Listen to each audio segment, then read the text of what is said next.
মেয়াদ থাকতে উপদেষ্টারা কূটনৈতিক পাসপোর্ট জমা দিচ্ছেন কেন? বিদেশে যেতে কেন তারা ভিসা নিতে তোড়জোড় শুরু করে দিয়েছেন? দেশের মঙ্গলে এসে ভালো কাজ করার পর বিদেশে যাওয়ার এই চেষ্টা কি খুব স্বাভাবিক বলে মনে হচ্ছে? উপদেষ্টা কি আগে থেকেই কিছু আঁচ করতে পারছেন, যে কারণে ভবিষ্যৎ নিরাপত্তার জন্য খুব দ্রুত পাসপোর্ট জমা দিয়ে বিভিন্ন দেশে ভিসা নেওয়ার চেষ্টা করছেন? এবং সরকারের শেষ সময়ে মানে নির্বাচনের ৩ দিন আগে কেন আমেরিকার সঙ্গে বাণিজ্য চুক্তি হতে যাচ্ছে, সেসব বিষয়ে প্রশ্ন উত্তর খুঁজবো আজ। আর আমাদের সাথে যুক্ত হয়েছেন সিনিয়র সাংবাদিক এবং রাজনৈতিক বিশ্লেষক আশরাফ মাহমুদ। ভাই, আপনাকে স্বাগত জানাচ্ছি এবং কৃতজ্ঞতা প্রকাশ করছি আপনি সময় দিয়েছেন। আপনাকে ধন্যবাদ। ভাই, আপনি তো এখন অনেক চ্যানেলে কথা বলছেন, অনেক প্রভাবশালী চ্যানেলে কথা বলছেন, এবং আপনার বক্তব্যগুলো, আপনার বিশ্লেষণগুলো দর্শক ভালো করেই শুনছে এবং পজিটিভ মন্তব্য দিচ্ছে। এই যে আপনার এই সোশ্যাল মিডিয়া এবং টেলিভিশনে আপনার এই বক্তব্য দিচ্ছেন আপনি দিনের পর দিন, এবং সরকার সমালোচনা করছেন এবং ভালো পরামর্শ দিচ্ছেন, এতে কি কোনো কাজ হচ্ছে? আসলে আসলে আপনার পরামর্শ নিয়ে কি এই অন্তর্বর্তী সরকার কিছু কি পজিটিভ কোনো সিদ্ধান্ত নিচ্ছে? আপনার কি চোখে পড়েছে? না, এরকম কোনো কিছু চোখে পড়েনি। আর সত্যি কথা বলতে কি, আমার এগুলো নিয়ে তো কোনো আগ্রহ নাই। তার কারণ সরকারের যখন যারা সরকারে থাকে, সরকারের বাইরে থাকলে তখন আমাদের কথাবার্তা তারা শোনে, যেমন বিরোধী দলের কথা বলছি। তো আমি একটা জিনিস লক্ষ্য করলাম যে এই ক্ষমতা এমন একটা জিনিস, আমি জানি না এখানে গেলে মানুষের এরকম পরিবর্তন হয়ে যায় কিভাবে। তো এই জন্য আমার তেমন কোনো প্রত্যাশা আগেও ছিল না, তবে এই সরকারের প্রতি আমার প্রত্যাশা ছিল অনেক, যেহেতু একটা অরাজনৈতিক সরকার ছিল। তারা গণতন্ত্র, আইনের শাসন, বিচার বিভাগ এগুলোতে তারা বিশ্বাস করে, মোটামুটি সৎ হিসেবে পরিচিত আহ, সবাই ছিলেন। কিন্তু অত্যন্ত দুঃখ নিয়ে বলতে হচ্ছে যে আমি না শুধু দেশের মানে একটা মেজরিটি অংশ দারুণভাবে হতাশ হয়েছে তাদের পারফরমেন্সে, তাদের কার্যকলাপে, এবং তাদের আচার আচরণ এমনই পর্যায়ে গেছে যে এরা মনে হচ্ছে যে এরা মানে কোনো এদের উপর কোনো ওহী নাযিল হয়েছে যে তোমরা সারা জীবন থাকবা এবং তোমরা যা কিছু করো তোমাদের কারো কাছ থেকে কোনো কিছু পরামর্শ নেওয়ার দরকার নেই। আর একটা কথা বললেন আপনি যে এরা আপনার কথা বা যারা এরকম কথাবার্তা তাদের কথা শোনে কিনা। না, শোনে না। শোনার কোনো কারণও নেই, আগেও দেখেছি কেউ শোনে না। তবে শুনলে যেটা হতো আর কি, আগে কিছুদিন আগে এরকম একটা লেখা আমি লিখলাম, এরকম আপনি যেমন জিজ্ঞেস করলেন যে অনেকেই আপনার মতো জিজ্ঞেস করে যে আচ্ছা আপনি যে এত মানে এত কথা বলেন, এত লেখালেখি করেন বিভিন্ন সরকারের সময়, তো এদের তো কানে যায় না কোনো কিছু। তো আমি বললাম যে দেখেন, মানে আল্লাহ তো আমাকে আমার লেখালেখি ছাড়া আর তো কোনো ক্ষমতা আমার নাই, আমার তো আর কিছু করার নেই। যেমন আমি যেটা মনে করি যে এটা দেশের জন্য ভালো হবে সেটাই লেখার চেষ্টা করি, এবং আমার এখানে নিজস্ব কোনো বিন্দু মাত্র কোনো স্বার্থ নাই। আর আমার স্বার্থ থাকলে আমি আমেরিকার থেকে চলে আসতাম না।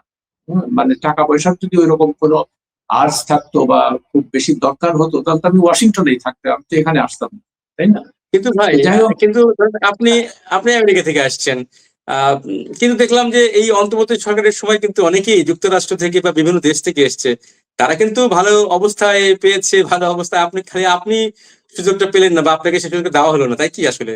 না, আমি এই কথা আগে এই কথাটার জবাব দিচ্ছি একটু পরে। তার আগে বলি যে ওই যে কথা যে শোনে না, কেমন অনেকে বলে যে আপনার কোনো মানে মতলব আছে কিনা কিংবা কোনো কিছু চান কিনা। আমি কিছু চাই না, কিন্তু এরা যদি কথা শুনতো তাহলে তো এদেরকে জেলে যেতে হতো না। এখন চিন্তা করেন আপনি। এবং এরা কিন্তু যেমন হোসেন মোহাম্মদ এরশাদ, বেগম খালেদা জিয়া, শেখ হাসিনা, এদের মানে নিয়ে এদের সরকারের পরিচালনা, এদের আর্থিক দুর্নীতি, এসব নিয়ে অনেক লিখেছে যে আপনারা এগুলো করবেন না, সাধারণ মানুষের। তো এগুলো তো শুনে টোনে না কখনোই। না শোনার ফলে যেটা হয়েছে, ক্ষমতায় থাকলে তো কোনো কিছু কেয়ার করে না, না যখনই ক্ষমতার থেকে যায় তখন জেলে যায়। আর আমাদের একটা সুবিধা কি, আমরা জেলে যাই নাই, কেমন তা আমরা এগুলা করি নাই কখনো। আমরা কোন রকম অনৈতিক কাজ, দুর্নীতি এগুলোর সঙ্গে কখনো জড়িত ছিলাম না, এখনো নাই, ভবিষ্যতেও থাকবো না। আশা করি আপনারা মানে আমার জন্য দোয়া করবেন যাতে এগুলো করতে না হয়। আর যেটা বললেন যে বিদেশ থেকে তো অনেকেই আসছে, হ্যাঁ তারা আসছে, এদের অধিকাংশই হলো বসন্তের প্রকৃতি, কেমন এরা কোনোদিন আপনি তাদের এই সরকারে আসার আগে আপনি তাদের নামও শোনেন নাই। তারা হঠাৎ করে সব চলে আসছে এবং হঠাৎ করে তাদের মধ্যে দেশপ্রেম উঠলে উঠেছে। এবং আমার একটাই কথা, আমি মানে আপনার অনুষ্ঠানও বলেছি, কয়েক জায়গায় বলেছি, লিখেছি, যে এরা যদি সত্যিকার অর্থ ওই অর্থে দেশপ্রেমিক হতো, তাহলে এরা এসে বলতো কি যে দেখেন আমরা দেশ সেবার একটা সুযোগ পেয়েছি, ইউনূস সাহেব সহ আমরা সবাই প্রতিষ্ঠিত জীবনে, আমাদের টাকা পয়সার কোনো প্রয়োজন নাই, আমাদের অনেক দিয়েছে। অর্থাৎ এই যে সময়টাতে যে সময়টা আমাদের দেশ সেবার জন্য আমরা আসছি বা আমাদেরকে নিয়ে আসা হয়েছে, আমরা কোনো বেতন ভাতা নিব না, আমরা কোনো মানে কোনো 5-6 হাজার 7 হাজার স্কোয়ার ফিটের বাড়িতে থাকবো না, আমাদের কোনো বাংলো মানে মন্ত্রী পাড়ায় থাকার দরকার নেই, আমাদের প্রত্যেকেরই ঢাকা শহরে থাকার জায়গার ব্যবস্থা আছে। আমরা শুধুমাত্র যেটা চাইবো সেটা হলো যে আমাদের এখান তো গাড়ি এখান থেকে নিয়ে আসতে ওখান থেকে নিয়ে আসা যায় না, ওটা একটা গাড়ি যদি থাকে তো সেটার তেল খরচ মানে সরকার থেকে দিতে হবে, এর বেশি আমাদের কোনো কিছু প্রয়োজন নেই। কিন্তু দেখেন দুঃখজনক ভাবে এদের সবারই সবকিছু আছে ঢাকা শহরে, মানে ওই 2-3জন ছাত্র উপদেষ্টা ছাড়া তাদের কিছু ছিল না, ঠিক আছে। তো এরা সব এসে ওই বড় বড় বাড়িতে বাড়ি দাও আমাকে, তারপরে প্রাডো গাড়ি দাও, ফ্লাগালা গাড়ি দাও, তারপরে এই সমস্ত, তারপরে পাইপ পেয়াদা দাও, আমাদের ভীষণ মানে অনেক ওই যে এটাকে ইংরেজি বলে ট্র্যাপিংস অফ অফিস, কেমন মানে বড় মানে কর্মকর্তা বা হলে সে অফিসের সঙ্গে এই সুযোগ, এইগুলো উচিত ছিল তাদেরকে না নেওয়া, এবং সাধারণ মানুষ যেভাবে জীবনযাপন করে এখানে সেইভাবে তাদের জীবনযাপন করা, তাহলে তার একটা দৃষ্টান্ত হয়ে থাকবে। ভবিষ্যতে যারা সরকার আসবে আগামী নির্বাচনের মাধ্যমে, তাদেরকেও তখন আমরা বলতে পারতাম যে দেখো আগের সরকার কি করে গেছে, তারা কোনো ব্যক্তি স্বার্থের কোনো কিছু করে নাই দেশের, তোমরাও তো এইসব বড় বড় বাড়িতে থেকো না। আর আরেকটা কথা সবচেয়ে যেটা জরুরি, এই যে সরকারি আমলাদের এত বড় বাড়ি দেওয়া, এটা আমরা কিছুতেই গ্রহণ করবো না, এটা আনঅ্যাকসেপ্টেবল, পৃথিবীর কোথাও নাই এটা, একমাত্র ইন্ডিয়া পাকিস্তান যেখানে মানে কলোনিয়াল রুল ছিল, তাছাড়া আর কোথাও এটার এই সিস্টেম নাই, আমেরিকাতে নাই, ইংল্যান্ডে নাই, জার্মানিতে নাই, জাপানে নাই, কোথাও নাই। সরকারি তাদেরকে একটাই কথা বলে তুমি সরকারি বড় কর্মকর্তা হও, কিন্তু তোমাকে অন্যান্য যারা চাকরি বাকরি করে তাদের মতো একটা বেতন দেওয়া হবে, সেই বেতনের মধ্যে তারা যেভাবে চলে তুমি সেইভাবে চলো। তো এই যে এই বড় বাড়িতে একদম আসলে তাই, ওরা নানা রকম সুযোগ সুবিধা নিচ্ছে। কিন্তু আমরা দেখলাম যে এই অন্তর্বর্তীকালীন সরকারের কয়েকজন উপদেষ্টা কূটনৈতিক পাসপোর্ট জমা দিয়ে সাধারণ পাসপোর্ট নিচ্ছেন। পররাষ্ট্র উপদেষ্টা তৌহিদ হোসেন এই ঘটনাকে অস্বাভাবিক বলছেন। সাধারণ পাসপোর্ট নেওয়ায় উপদেষ্টারা বেশিরভাগই যুক্তরাষ্ট্র যেতে পারেন বলেই শোনা যাচ্ছে, এমনটি ইঙ্গিত দিয়েছেন পররাষ্ট্র উপদেষ্টা। এই যে পাসপোর্ট বাতিল হয়ে গেলে নাকি যুক্তরাষ্ট্রের B1 বা B2 ভিসা সেটি বাতিল হয় না, এই সুযোগটা নিচ্ছে উপদেষ্টারা। উপদেষ্টারা কি আসলে দেশ ছেড়ে চলে যেতে চান? তারা এত ভালো কাজ করলেন, দেশ ছাড়ার আশঙ্কা তাদের কেন থাকবে? এই বিষয়ে যদি আপনার বিশ্লেষণ শুনতে চাইবো। আচ্ছা, তৌহিদ হোসেন সাহেব, আমি শুনেছি তার কথা অল্প একটুখানি। তো এখন যেহেতু তার কাছে এটার উত্তর আছে, কোন সাংবাদিকের প্রশ্ন করা উচিত ছিল যে আপনি বলেন যে কেন তারা চলে যাচ্ছে, সে কথা সে পরিষ্কার করে বলেনি। সে তারটা যেটা দেখলাম, সে নিজে পাসপোর্ট কূটনৈতিক পাসপোর্ট জমা দেয়নি। আর অধিকাংশ যাদের কথা আমরা শুনছি যে চলে যাবে বা ইয়ে করবে, এরা সবাই দ্বৈত নাগরিক, কেমন এদের তো পাসপোর্ট জমা দেওয়ারও কোনো প্রয়োজন নাই। এদের আমেরিকান পাসপোর্ট আছে, ব্রিটিশ পাসপোর্ট আছে, অস্ট্রেলিয়ান পাসপোর্ট, যে বিভিন্ন জায়গা থেকে যারা আসছে এখানে, ফলে তারা যে বাংলাদেশি পাসপোর্ট নিয়েই আমেরিকায় যাবে বা অন্য জায়গায়, সেটা সম্পর্কে আমি খুব নিশ্চিত। তাদের প্রয়োজন নাই এটা, বিকজ তারা সেই সব দেশের নাগরিক, তাদের দ্বৈত নাগরিকত্ব আছে, তারা সেখানে চলে যায়। এখন একটা কথা হতো যে যেমন আমাদের দেশে যারা থাকে, যেমন এই 5জন উপদেষ্টা যারা শিক্ষক ছিলেন বা শিক্ষকতার সঙ্গে জড়িত, আমি সব এদের নামই বলি: ওয়াহিদুদ্দিন মাহমুদ, সালেউদ্দিন আহমেদ, তার ফজল কবির খান, তারপরে আসিফ নজরুল, আরেকজন তার কথা ভুলে গেলাম। যাই হোক, মানে 5জন উপদেষ্টা, তারা এই দেশেই তাদের 2 নাগরিকত্ব আছে কিনা আমি ঠিক নিশ্চিত না, তবে সম্ভবত নাই, বিকজ তাদের কখনো বিদেশে যে থাকতে দেখিনি বা ওখান থেকে তারা আসেন, তাদের এখানে সবকিছু আছে। এখন এরা যদি কেউ পাসপোর্ট জমা দিয়ে থাকে বা অন্য, সে তখন প্রশ্নটা হবে ভিন্ন। তবে আমার ধারণা এরা সম্ভবত বিদেশে যাওয়ার চেষ্টা করছে না। এই হচ্ছে মানে আমার আমার ব্যক্তিগত অ্যাসেসমেন্ট এটা। আচ্ছা, ভাই আপনি তো গত বছরের এপ্রিলে আপনি নিজের ফেসবুকে লিখেছিলেন যে ডক্টর ইউনূস সহসা ক্ষমতা ছাড়বেন না। উপদেষ্টারাও মনে হয় চেষ্টা করছেন যতদিন ক্ষমতায় থাকা যায়। আগামী 12ই ফেব্রুয়ারি তো ভোট, তাহলে কি ইউনূস ক্ষমতা ছাড়ছেন? এখন আপনি কি বলবেন? আচ্ছা, এখনো তো ছাড়েন নাই, তাই না? 12 তারিখ আসবে।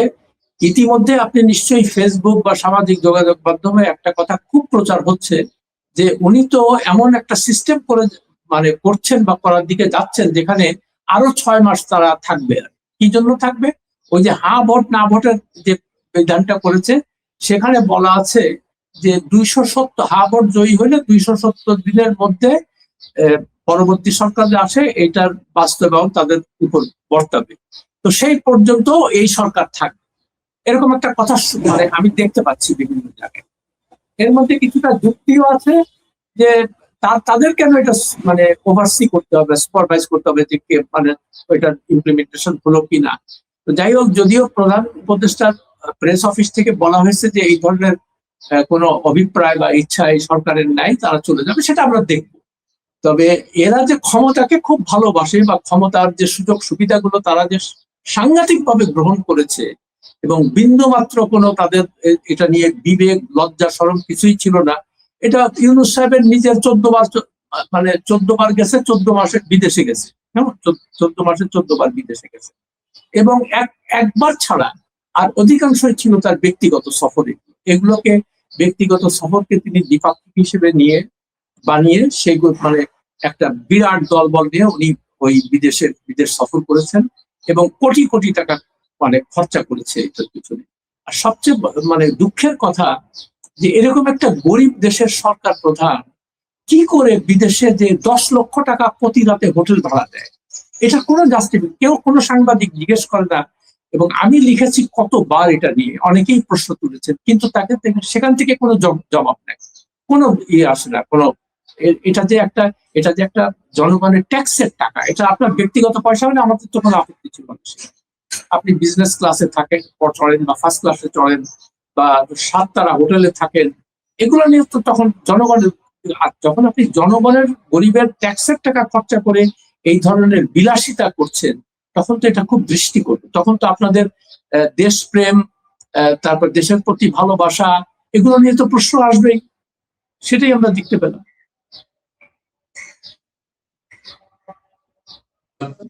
সত্যি তাই। আপনার যে বিশ্লেষণটা করলেন আসলেই তাই যে এক রাতে 10 লক্ষ টাকা একটা গরিব দেশের প্রধান উপদেষ্টা ব্যয় করেছেন।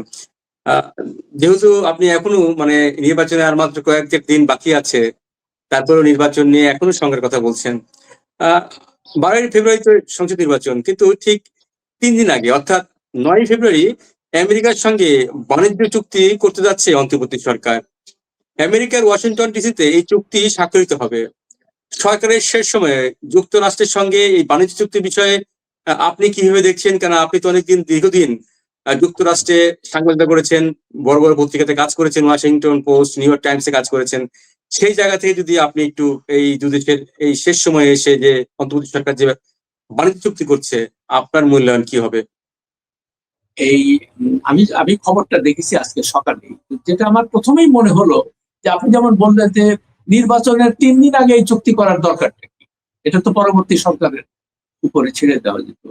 কিন্তু এদের একটা প্রবণতা আমি লক্ষ্য করছি আর কি, মানে বেশ মানে প্রথম এদের সরকার দায়িত্ব নেওয়ার পর থেকেই যে এদের মধ্যে ওই তাদের যে মূল কাজগুলো, যেমন বিচার বিভাগের সংস্কার, তারপরে আইনের সংস্কার, প্রশাসনের সংস্কার, দুর্নীতির ক্ষেত্রে যে সংস্কারগুলো, সেগুলোর দিকে তাদের কোনো নজর নেই। তারা কি করবে, ওই বিদেশিদের সাথে চুক্তি, এই অমুক চিটাগং পোর্ট দিয়ে দাও, তারপরে পতেঙ্গা টার্মিনাল অমুকরে দিয়ে দাও, আর কি তারপরে করিডোর দিয়ে দাও, এইসব নিয়েই তারা দেখলাম। এবং তারা সবচেয়ে আশ্চর্য ব্যাপার, সবকিছু গোপনে করে, কাউকে কিছু জানায় না। একটা কথাটা হলো অন্তর্বর্তী সরকার, ইন্টারিম গভর্নমেন্ট। ইন্টারিমের গভর্নমেন্টের কাজ হলো ডে টু ডে ফাংশন করা। তো এখন যেগুলোর সঙ্গে জাতীয় ইস্যু জড়িত, যেখানে নানান রকমের বিতর্ক আছে, সেই সব ইস্যুতে কেন তারা যাচ্ছেন, এটা তো আমার কাছে বোধগম্য না। আর তার চেয়েও বড় কথা, আপনি যে কথাটা বললেন, এখন উনি যাচ্ছেন কেন?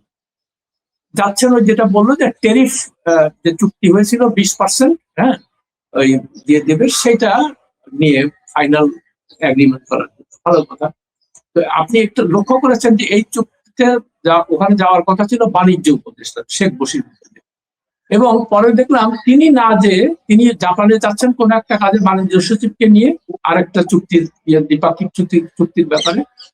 ওখান থেকে বশির সাহেব ঢাকায় ফিরে আসবেন। ঢাকায় ফিরে আসার পরে তারপরে বাণিজ্য সচিব ওখানে একা যাবেন। আমার ব্যক্তিগত ধারণা যে ওখানে তারা চিন্তা করছিল যে হয়তো 20% থেকে আরো কমিয়ে 15 কিংবা 17। তো আমার মনে হয় সেদিকে খুব একটা সুবিধা করতে পারেনি, হ্যাঁ। যার জন্য বাণিজ্য সচিব বলেছে যে আমরা চেষ্টা করব, কিন্তু আমরা এখনো জানি না যে আমাদের আলটিমেট কি হবে। তো সেই জন্য বশির সাহেব চিন্তা করছে যে আমি ওখানে যাব, তারপরে যদি 20%-এর চুক্তি করতে হতাম তো আবার গালাগালি খাবো লোকের কাছে, তুমি গেলা কেন, তুমি যে আগে 2 মাস ওখানে ছিলা, 1 মাস না 2 মাস ওখানে, তারপরে খলিল সাহেবকে পাঠাইলো, সে তো তাকে নিয়ে এমন সমস্ত প্রচারণা সরকার শুরু করলো যে সে নাকি যাতে হাত দিচ্ছে সবকিছু সাকসেস, কিন্তু তার সাকসেসের কোনো রকম কোনো নমুনা বা আমরা ফল এখন আমরা দেখি না। কিন্তু তাকেও সেই নেগোসিয়েশনের আগে তাকে প্রায় 6 সপ্তাহ ধরে ওয়াশিংটনে রেখেছে, এই জনগণের ট্যাক্সের টাকার পয়সা দিয়ে, 5 স্টার হোটেল, এটা সেটা। সেখানেও কোনো কিছু নাই। তো তারপরে আবার আপনারা এটার বিরুদ্ধে যাচ্ছেন।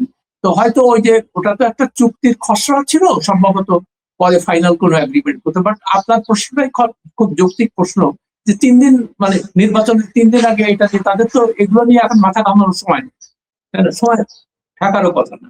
তো দুঃখজনক ভাবে আমরা দেখতে পাচ্ছি সে সরকারের প্রথম দিন থেকেই, প্রথম দিন বলবো না 2 মাস মোটামুটি মানুষ ইয়ে দিয়েছিল, তারপরে এই যখন এই বিদেশে যাওয়া শুরু করলো, তারপরে এক এক উপদেষ্টা যেমন খলিল সাহেব, তারপরে ওই লুৎফে সিদ্দিকী, অমুক তমুক যতগুলো আছে, 2 দিন পর পর বিদেশ যায়, 2 দিন পর পর বিদেশ যায়। বিদেশ যেতে কি করে এবং কেউ কাউকে কিছু জানায় না। আর আমাদের দুঃখজনক ভাবে আমাদের সাংবাদিকরা এতই, মানে কি বলবো, এদের এত ইনকম্পিটেন্ট, অথবা যে কোনো কারণে এই প্রশ্নগুলো তারা করে না, যে আপনি যে এই যে বারবার দেশের ট্যাক্সের, জনগণের ট্যাক্সের টাকায় যে বিদেশে যাচ্ছে না তোমার, এটা রেজাল্ট। আমরা তো কিছু একটা দেখতে, আপনি কোনো জনগণকে জানান না কেন, হ্যাঁ। তো এই টাকার হিসাবটা কি?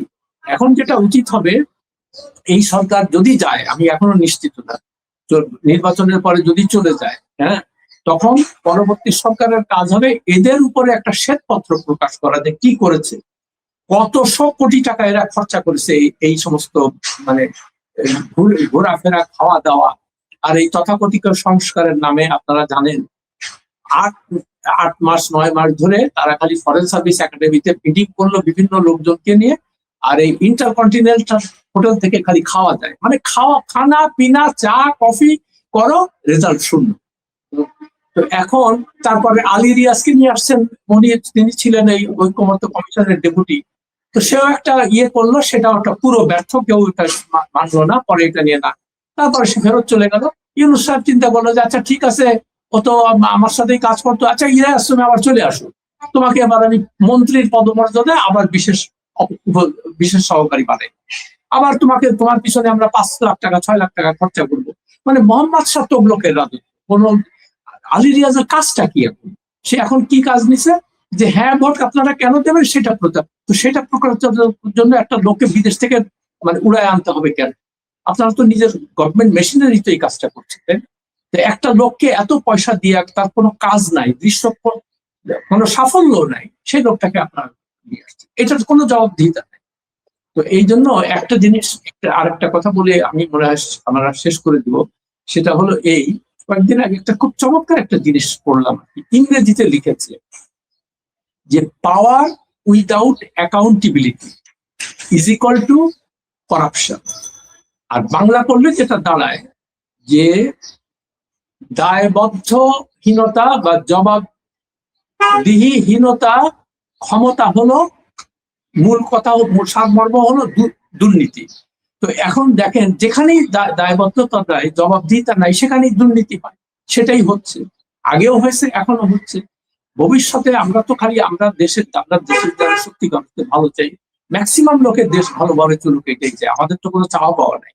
আমরা এটাই চাইবো আগামী সরকারের কাছে, যে তারা যেন আল্লাহর ওয়াস্তে এই জবাবদিহিতা ছাড়া ক্ষমতা আপনারা প্রয়োগ করবেন না।